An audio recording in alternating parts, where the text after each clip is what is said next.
Hello everyone, কেমন আছো সবাই? চলো আজকে দেখে নেই কীভাবে খুব সহজে আনারস এঁকে ফেলা যায়।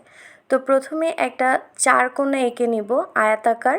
তারপরে এর চারপাশটা একটু হালকা গোল গোল করে চারপাশটা মুছে দিব। এরপরে ভিতরে এরকম কতগুলো আড়াআড়ি দাগ কেটে চৌকো বক্স করে নিব। এরপরে দেখো একটু কার্ভ মতো যেভাবে ছবিতে দেখিয়েছি সেভাবে করে নিলে আনারসের যে পৃষ্ঠভাগ সেটা কিন্তু হয়ে যাবে। এবার আনারসের জন্য পাতা এঁকে নিলাম, তারপর আনারসের বোটা। এবার আসো কালারের পালা। এখানে আমি দেখো ফার্স্টে একটু ডিপ গ্রিন করে নিয়েছি। আমি আনারসটাকে একটু মানে কাঁচা পাকা রং দেওয়ার চেষ্টা করেছি।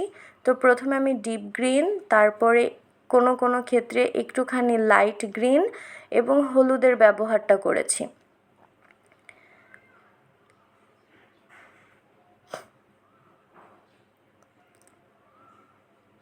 আর পাতাগুলোর ক্ষেত্রে আমি এর একটা পাশে একটুখানি সবুজ আর মানে ডিপ গ্রিন এবং অন্য সাইডটাতে কিন্তু লাইট গ্রিনের ব্যবহার করেছি এবং হলুদের ব্যবহারও করেছি।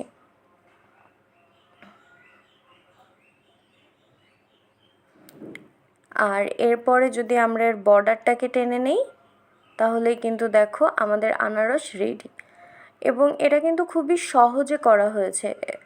সেই সাথে এর বাইরে আনারসের যে কোষগুলো সেটাও কিন্তু খুব সুন্দরভাবে ফুটিয়ে তোলা হয়েছে।